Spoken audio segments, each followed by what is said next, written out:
Hello, ladies and gentlemen. Welcome back to the review. On today's episode, we have our friend Miguel Giovanni. Now, Miguel Giovanni, he used to live formerly in a prison in France. Now, this prison was first built in 1839, and it held many criminals. To its modern date, it still holds the same kinds of convicts. So today we're here to interview one of them. Now, Mr. You don't remember that shit, bro. Mr. I can't remember your name, but I know it's something French, so we'll just call you fucking... C'est la vie. C'est la vie. We'll call you fucking C'est la vie. Mr. C'est la vie, how do you feel about your transition from prison life into the real world?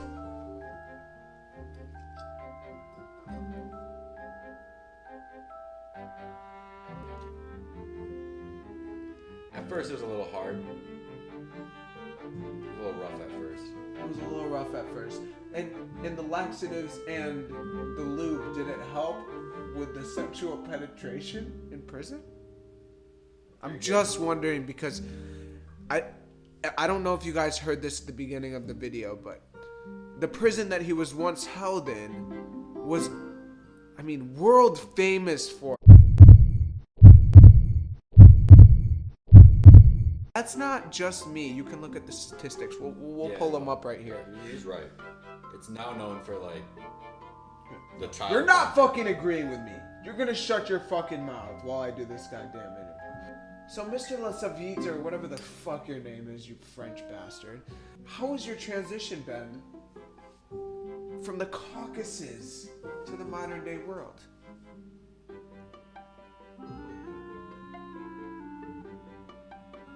It's nice being able to wipe with 4-layered toilet paper. 4-layer. Because It's 3 more layers than I had. it cleans up more of the blood from the stretching. And do you pre-stretch before, you know, they lubricate and just kind of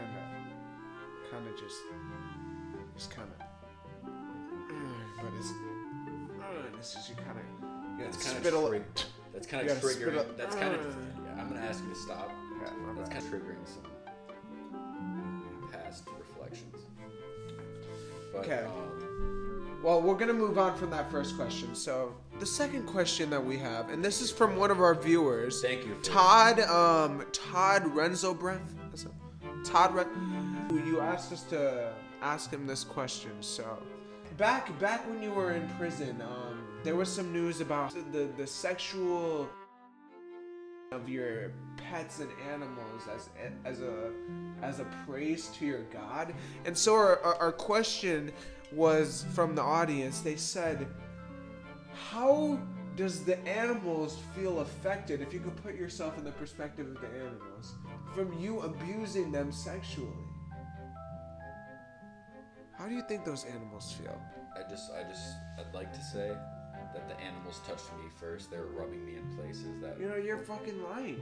And if you want to lie to our audience, that's fucking fine. You guys love lies, don't you? Because this is what you hear every fucking week. So are you going to answer my question?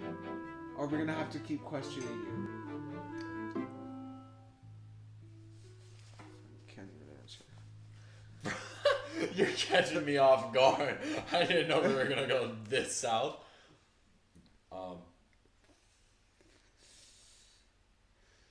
Some of them liked it. They just let it happen.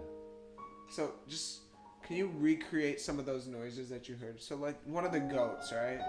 He's getting it. I never did. How do you, what? It was never with the goat. It was never. It was never with the goat. Listen, I have some files here that argue against It was that. a false accusation. A false And I didn't accusation win by that. the goat. I didn't win that case. Okay, it was the goats. I'm sorry. How about we take a tea time?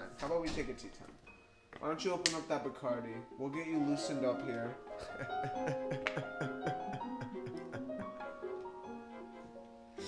We gotta stop.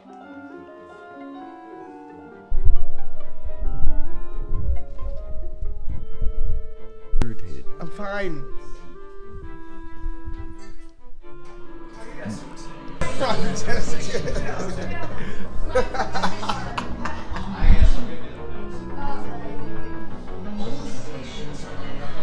What are you doing? What are you gonna do when someone comes up to that shit and be like, "Fuck your camera"?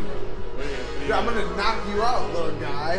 Why don't you walk away? And someone just like, Listen, you're it. You having sex with your father last week. my father's dead. He died 2 years ago. What? I mean, your stepfather. No, dude, that wasn't gay sex. We were just dancing.